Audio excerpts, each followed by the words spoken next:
पत्थर मारोगे तो पत्थर ही तो मिलेगा। पुलिस वालों को शौक चढ़ा के तुम पे आंसू गैस के गोले बरसाएंगे, तुम उन पे ट्रैक्टर चलाओगे। तुमने वीडियोस में देखा नहीं पुलिस वालों के ऊपर कैसे ट्रैक्टर चलाए गए हैं, तो आंसू गैस के गोले नहीं मिलेंगे। शुक्र मनाओ कांग्रेस की सरकार नहीं है, नहीं तो अब तक 500 तो शहीद हो गए होते। तुम दूध पीते हो। नीचे कमेंट्स पढ़ो सरदार क्या कमेंट्स कर रहे हैं। पंजाब के सरदार सारे जो मोदी के फेवर में कर रहा है, अंधभक्त हो, गोबर भक्त हो, मोदी के चमचे हो। अरे तुम किसके चमचे हो? तुम उस बंदे के चमचे हो जिन्होंने हिंदुओं का कत्ल किया, जिसको तुम आज संत बनाए फिर रहे हो। अमृतसर हरमिंदर साहब गुरुद्वारे में जिसने हथियारों के दम पे कब्जा किया, उसको तुम संत बताते हो, और मोदी को तुम तानाशाह बताते हो। जो जिन लोगों को जीवन देने का सोच रहे हैं उन्हें तुम तानाशाह बताते हो, और तुम उसको संत बनाते हो जो हिंदुओं का कत्ल करके अपने आप को सरदार बताते हो। तुम रिलायंस फ्रेश का वहां पे पूरा शोरूम लूट लिया गया, जो उनके खिलाफ आवाज उठाता है उसे मार दिया जाता है या उसकी आवाज बंद कर दी जाती है। किस चीज के किसान भाई? सच्चाई देखो, यहाँ का एक एक आदमी नौकरी पेशे वाला है, मेहनत करके खाता है। तो भैया मुफ्त में भीख मांगने वाला केजरीवाल वाला फॉर्मूला मत अपनाओ। लाल किले पे तुमने झंडे का अपमान किया, देश का झंडा उतार दिया, तुम्हारा एक सरदार गोली से नहीं मरा। अगर ये कांग्रेस होती कितने सरदार मरते? वो तुम्हें चाहता है, वो तुम्हें अपनाता है, वो तुम्हें अपना मानता है, तभी तुम्हारे ऊपर दुख नहीं आने देता। लेकिन तुम लोग सिर्फ उन्हीं के साथ चलते हो जो देश के टुकड़े कराना चाहते हैं। पूरे देश के अंदर सिखों का ग्राफ कहां है आज की डेट में? सिर्फ उनसे ये पूछो कि तुमने अपने इस षड्यंत्र के जरिए, इस खालिस्तानी आंदोलन के जरिए अपने सिखों का ग्राफ कहां पहुंचा दिया। अपने ग्राफ की चिंता करो, मोदी जी के ग्राफ की टेंशन मत लो। वो राम का रूप है और राम के साथ है, तो भैया उनका ग्राफ वो चाहकर भी नीचे नहीं गिरा सकते। अपनी पगड़ी संभालो, दूसरों की छोड़ो। तुमने भी तो कहा था हम देश के साथ चलेंगे, हम देश के सिख हैं। आज तुम बदले पड़े हो, तुम कहते हो मुझे हिंदुस्तान नहीं खालिस्तान चाहिए। कई चीजें होती हैं सरकार मजबूरी में नहीं पूरी कर पाती।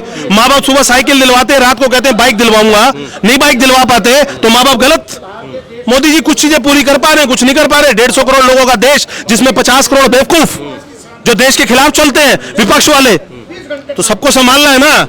सुविधा जो 100 करोड़ वालों को देनी है, 50 करोड़ को भी देनी है, बीमा भी देना है, इंश्योरेंस भी देने हैं, उनकी सेफ्टी की सुरक्षा की गारंटी भी लेनी है। तो भैया कुछ चीजें होती है नहीं पूरी हो पाती। ये थोड़ी मोदी को गाली देने लग जाओगे, देश के टुकड़े कराने की सोचने लग जाओगे, खालिस्तान की डिमांड करने लग जाओगे, लोगों को कहोगे तुम मोदी के भक्त हो, तुम अंधभक्त हो, तुम गोबर खाते हो। क्या देखो, मैं तो हिंदुस्तानी होता हूँ, मैं हिंदुस्तानी हूँ, सिख फैमिली से बिलोंग रखता हूँ और मोदी जी का भक्त हूँ। चौड़े में कहता हूँ बीजेपी का समर्थक हूँ। मैं तो सिर्फ एक बात बोलूंगा, उनको किसान कहना बंद करो। वो खुद अपने मुंह से कहते हैं हमें खालिस्तान चाहिए, हम खालिस्तानी है। उनकी एमएसपी डिमांड, उनकी मेन मांग एमएसपी नहीं है, उनकी मेन मांग है खालिस्तान। आप इस चीज को समझो। मैं कह रही हूँ केजरीवाल ही अपनी राजनीति बिजली की छोड़ देना तो वो कहीं का नहीं है। ये सिर्फ कहने की बातें हैं। दिल्ली में 14 से पहले हर रोज न्यूज में आता था, मार्केट में ध्यान से चलो, बम सुरक्षित बम हो सकता है, किसी भी बैग में बम हो सकता है, रोज अनाउंसमेंट होती थी। अब क्यों नहीं है बम? क्योंकि वो लोग खुद ही करवाते थे कि हम उसी में उलझे रहें, प्रोग्रेस की तरफ ध्यान ना दें। अब देश में प्रोग्रेस हो रही है और उन लोगों को प्रॉब्लम हो रही है, बस बात ये है। देश में सुरक्षित। एक बात बताइए, आप केजरीवाल की बात कर रहे हैं, मैं मानती हूँ, I am not against Kejriwal, I am not against Rahul Gandhi, I am not against Modi, पर मैं सिर्फ एक केजरीवाल से ये क्वेश्चन पूछना चाहती हूँ कि वो कहते थे जब इस जगह पे आए, उन्होंने, मैं खुद गई थी, मैं भी गई थी इंडिया गेट पे, उन्होंने कहा कि हम, शीला दीक्षित ने बहुत गबन करा है इसलिए शीला दीक्षित को उतारते हैं, हम लाते हैं। मैं कहती हूँ शीला दीक्षित ने तो बहुत तरक्की करी थी, केजरीवाल ने आके क्या किया है दिल्ली को। मैं साउथ दिल्ली में रहती हूँ, साउथ दिल्ली एक अच्छी दिल्ली होती थी, आज वहाँ हर जगह बुरा हाल है, गंदगी से भरा पड़ा है, सब कुछ करा पड़ा है। वो क्या आंखें सो रहे?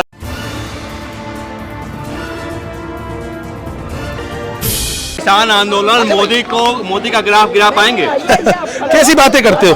किसान आंदोलन में जो ये बातें करते हैं कि मोदी जी का ग्राफ गिरा देंगे या गिर रहा है, उनसे सिर्फ इतना पूछो पूरे देश के अंदर सिखों का ग्राफ कहां है आज की डेट में? सिर्फ उनसे ये पूछो कि तुमने अपने इस षड्यंत्र के जरिए, इस खालिस्तानी आंदोलन के जरिए अपने सिखों का ग्राफ कहां पहुंचा दिया। अपने ग्राफ की चिंता करो, मोदी जी के ग्राफ की टेंशन मत लो। वो राम का रूप है और राम के साथ है, तो भैया उनका ग्राफ वो चाहकर भी नीचे नहीं गिरा सकते। अपनी पगड़ी संभालो, दूसरों की छोड़ो।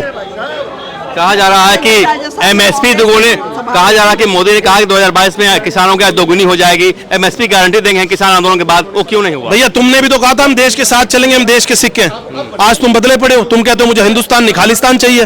कई चीजें होती हैं सरकार मजबूरी में नहीं पूरी कर पाती। माँ बाप सुबह साइकिल दिलवाते हैं, रात को कहते हैं बाइक दिलवाऊंगा, नहीं बाइक दिलवा पाते तो माँ बाप गलत। मोदी जी कुछ चीजें पूरी कर पा रहे हैं, कुछ नहीं कर पा रहे। 150 करोड़ लोगों का देश, जिसमें 50 करोड़ बेवकूफ जो देश के खिलाफ चलते हैं, विपक्ष वाले, तो सबको संभालना है ना। सुविधा जो 100 वालों को, 100 करोड़ वालों को देनी है, 50 करोड़ को भी देनी है, बीमा भी देना है, इंश्योरेंस भी देने हैं, उनकी सेफ्टी की सुरक्षा की गारंटी भी लेनी है। तो भैया कुछ चीजें होती है नहीं पूरी हो पाती। ये थोड़ी मोदी को गाली देने लग जाओगे, देश के टुकड़े कराने की सोचने लग जाओगे, खालिस्तान की डिमांड करने लग जाओगे, लोगों को कहोगे तुम मोदी के भक्त हो, तुम अंधभक्त हो, तुम गोबर खाते हो, तुम दूध पीते हो। नीचे कमेंट्स पढ़ो सरदार क्या कमेंट्स कर रहे हैं। पंजाब के सरदार सारे जो मोदी के फेवर में कर रहा है, अंधभक्त हो, गोबर भक्त हो, मोदी के चमचे हो। अरे तुम किसके चमचे हो? तुम उस बंदे के चमचे हो जिन्होंने हिंदुओं का कत्ल किया, जिसको तुम आज संत बनाए फिर रहे हो। अमृतसर हरमिंदर साहब गुरुद्वारे में जिसने हथियारों के दम पे कब्जा किया, उसको तुम संत बताते हो, और मोदी को तुम तानाशाह बताते हो। जो जिन लोगों को जीवन देने का सोच रहे हैं, उन्हें तुम तानाशाह बताते हो, और तुम उसको संत बनाते हो जो हिंदुओं का कत्ल करके अपने आप को सरदार बताते हो। तुम क्या जो किसान कर रहे हैं उसमें सबको अब एक तरह डेंट कर देंगे, सब किसान खालिस्तानी है? भैया देखो, मैं तो हिंदुस्तानी होता हूँ, मैं हिंदुस्तानी हूँ, सिख फैमिली से बिलोंग रखता हूँ, और मोदी जी का भक्त हूँ। चौड़े में कहता हूँ बीजेपी का समर्थक हूँ। मैं तो सिर्फ एक बात बोलूंगा, उनको किसान कहना बंद करो। वो खुद अपने मुंह से कहते हैं हमें खालिस्तान चाहिए, हम खालिस्तानी है। उनकी एमएसपी डिमांड, उनकी मेन मांग एमएसपी नहीं है, उनकी मेन मांग है खालिस्तान। आप इस चीज को समझो। कहा जा रहा है कि इसमें, इसके पीछे एक साजिश है, इसमें कनाडा, केजरीवाल और पंजाब जोड़ा जा रहा है। उन्होंने किसानों को फ्री कर दिया। ये सारे नौकरी पेशे वाले हैं, इनमें हो सकता है कुछ बेरोजगार भी हो। नौकरी पेशे वाले को बोलो अपने बच्चों के लिए 15 दिन के लिए तुम यहाँ सड़क पे बैठ जाओगे अपने बच्चों को छोड़ के, कोई भी नहीं बैठेगा ना। सबको रोटी चाहिए भाई, मेहनत करो, खाओ। ये थोड़ी सरकार हमें सब्सिडी भी दे दे, सरकार हमें मुफ्त में बिजली भी दे दे। 50-50 साल से उन किसानों ने बिजली के बिल नहीं भरे हैं, चोरियां कर करके। रिलायंस फ्रेश का वहां पे पूरा शोरूम लूट लिया गया। जो उनके खिलाफ आवाज उठाता है उसे मार दिया जाता है, या उसकी आवाज बंद कर दी जाती है। किस चीज के किसान भाई? सच्चाई देखो, यहाँ का एक एक आदमी नौकरी पेशे वाला है, मेहनत करके खाता है। तो भैया मुफ्त में भीख मांगने वाला केजरीवाल वाला फॉर्मूला मत अपनाओ, मेहनत करो और पैसा कमाओ। कह सरकार जो है हमारे पर टीयर गैस छोड़ रही है, बम मार रही है, गोली चला रही है, कई लोगों को। यहाँ क्यों नहीं छोड़ा? इतनी भीड़ जमा होती है, रोज मोदी के साथ वाले भी होते हैं, खिलाफ वाले भी होते हैं, एमएसपी की मांग का समर्थन करने वाले भी होते हैं, और जो मांग नहीं मानते उनका भी समर्थन। यहाँ क्यों नहीं गोलियां चली? भाई पत्थर मारोगे तो पत्थर ही तो मिलेगा।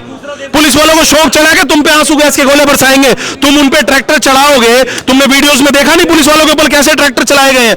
तो आंसू गैस के गोले नहीं मिलेंगे। शुक्र मनाओ कांग्रेस की सरकार नहीं है, नहीं तो अब तक 500 तो शहीद हो गए होते। 500 शहीद हो गए होते अब तक। कोई आंदोलन ऐसा बताओ मोदी राज में जो उसने एक भी बंदा मारा हो? लाल किले पे तुमने झंडे का अपमान किया, देश का झंडा उतार दिया, तुम्हारा एक सरदार गोली से नहीं मरा। अगर ये कांग्रेस होती कितने सरदार मरते? वो तुम्हें चाहता है, वो तुम्हें अपनाता है, वो तुम्हें अपना मानता है, तभी तुम्हारे ऊपर दुख नहीं आने देता। लेकिन तुम लोग सिर्फ उन्हीं के साथ चलते हो जो देश के टुकड़े कराना चाहते हैं। देश ने 83 भी देखा है जब सिखों के गले में टायर डाल के जला दिया। 84 का, हाँ सॉरी, देश ने 84 भी देखा है कि जब महिलाओं के और सिखों के गले में टायर डाल के जला दिया गया उनको, तो फिर भी कांग्रेस, फिर भी जो सिख जो है, राहुल गांधी कह रहे हैं कि हम इनको एमएसपी गारंटी देंगे, तो क्या विश्वास करेंगे? भैया एक बात सुनो, मैं तो इतने बंदों से कहता हूँ, एक बंदे को भी आके राहुल गांधी कहते मैं तेरे को सरकार बनने के बाद 5 लाख रुपए दूंगा, इसको भरोसा है उस पर? सिर्फ इतना बता दो, एक बंदे को भरोसा हो, वो कुछ भी बोल दे। उसने राजस्थान में बोला था बिल माफ करेंगे, हो गए। आज उसको भुगतना पड़ा ना, सरकार बीजेपी की आ गई। भैया देखो, मैं आज आपको बताता हूं, आम आदमी पार्टी और कांग्रेस जो मोदी के खिलाफ चलने में लगे हुए हैं, मैं सिर्फ उनसे एक बात करता हूं। जो केजरीवाल आज अपने आप को डॉन समझता है और कहता मैं पीएम बनूंगा, मैं उससे सिर्फ एक ही सवाल करना चाहूंगा आपके माध्यम से। यूपी, बिहार, राजस्थान, दिल्ली और हरियाणा, एक सीट एमपी की लाके दिखा दे, मैं मान जाऊंगा तुझे। बिल्कुल, मैं बिल्कुल इनसे समर्थन करती हूँ, क्योंकि वो एक भी सीट क्या, मैं कह रही हूँ केजरीवाल ही अपनी राजनीति बिजली की छोड़ देना तो वो कहीं का नहीं है। ये सिर्फ कहने की बातें हैं। दिल्ली में 14 से पहले हर रोज न्यूज में आता था, मार्केट में ध्यान से चलो, बम सुरक्षित बम हो सकता है, किसी भी बैग में बम हो सकता है, रोज अनाउंसमेंट होती थी। अब क्यों क्यों नहीं है बम? क्योंकि वो लोग खुद ही करवाते थे कि हम उसी में उलझे रहे, प्रोग्रेस की तरफ ध्यान ना दें। अब देश में प्रोग्रेस हो रही है और उन लोगों को प्रॉब्लम हो रही है, बस बात ये है। यानी देश में और सुरक्षित एक बात बताइए, आप केजरीवाल की बात कर रहे हैं, मैं मानती हूँ, I am not against Kejriwal, I am not against Rahul Gandhi, I am not against Modi, पर मैं सिर्फ एक केजरीवाल से ये क्वेश्चन पूछना चाहती हूँ कि वो कहते थे जब इस जगह पे आए, उन्होंने, मैं खुद गई थी, मैं भी गई थी इंडिया गेट पे, उन्होंने कहा कि हम, शीला दीक्षित ने बहुत गबन करा है इसलिए शीला दीक्षित को उतारते हैं, हम लाते हैं। मैं कहती हूँ शीला दीक्षित ने तो बहुत तरक्की करी थी, केजरीवाल ने आके क्या किया है? दिल्ली को, मैं साउथ दिल्ली में रहती हूँ, साउथ दिल्ली एक अच्छी दिल्ली होती थी, आज वहाँ हर जगह बुरा हाल है, गंदगी से भरा पड़ा है, सब कुछ करा पड़ा है। वो क्या आंखें सो रहे? 4 सीट पर कांग्रेस, 4 सीट पर आम आदमी पार्टी और एक सीट नहीं मिलने वाली, चाहे कांग्रेस हो चाहे आप हो, एक सीट नहीं मिलने वाली। दिल्ली में बंटवारा, और एक बात बताओ, दिल्ली में बंटवारा नहीं होगा, दिल्ली में एक सीट नहीं मिलेगी, 7 सीट बीजेपी को जाएंगी। अगर कोई यहाँ पे कह देना कि एक सीट जाती है, मैं बहस करने को तैयार हूँ। क्या लगता है दिल्ली में जो है केजरीवाल और राहुल गांधी के साथ? कोई शक है क्या? शक है आपको? 7-0 7 बीजेपी, बाकी कोई भी आ जाओ, गठबंधन आ जाए, चोर आ जाए, इंडिया आ जाए, एक सीट नहीं मिलेगी, 0। एक सीट नहीं इस बार से केजरीवाल जीत रहे हैं एमसीडी में, 2 विधानसभा में उनके वोट हैं, मुस्लिम वोट हैं और कांग्रेस के वोट हैं, जब एक साथ जुड़े होगा। मुस्लिम वोट भी मैं कहूंगी, सॉरी मैं एक बार बोल दूं, मैं जा रही हूँ, मुस्लिम वोट भी, अंदर से मुस्लिम वोट भी सारा कोई केजरीवाल के पास नहीं है, ये आप गलत कह रहे हो। मुस्लिम और हिंदुओं को करके, ये क्वेश्चन करके गलत बात हम करते हैं, हम गलत करते हैं। मुस्लिम भी आज पढ़े लिखे हैं, स्मार्ट है, उनकी गर्ल्स भी जो है, उनकी बेटियां जो है, जो बहनें हैं, वो इंग्लिश बोलती हैं। ये नहीं कि हम टोटली बीजेपी के अंधभक्त हैं, मोदी के साथ है। पुरानी कहावत सुनी थी राजा हरिश्चंद्र के बारे में, वो सच्चे थे, लेकिन नीचे की प्रजा हो सकता है चोर हो। सीएम लेवल पर, पार्षद लेवल पर कुछ कमियां रह रही हैं जो मोदी के नाम को बदनाम किए जा रही है। देश के प्रधानमंत्री मोदी बिल्कुल अच्छे हैं, हम क्यों हार रहे हैं दिल्ली में विधानसभा में? नीचे के जो एमएलए वगैरह हैं, मंत्री वगैरह हैं, वो लोगों के साथ टाई अप ढंग से कर नहीं पा रहे, उनकी सुविधाओं को ढंग से पहुंचा नहीं पा रहे। देश के लेवल पर जो काम किया जा रहा है मोदी जी द्वारा, वो बहुत अच्छा है, वो तो दो राय नहीं है कि 400 पार आनी है। लेकिन दिल्ली में हम इस वजह से हार रहे हैं क्योंकि लोगों के साथ ढंग से व्यवहार, ढंग से उनके कामों को करना, ये चीजों में विधानसभा लेवल पे कमी है रह रही है, इस वजह से हम लोग नीचे हार रहे हैं।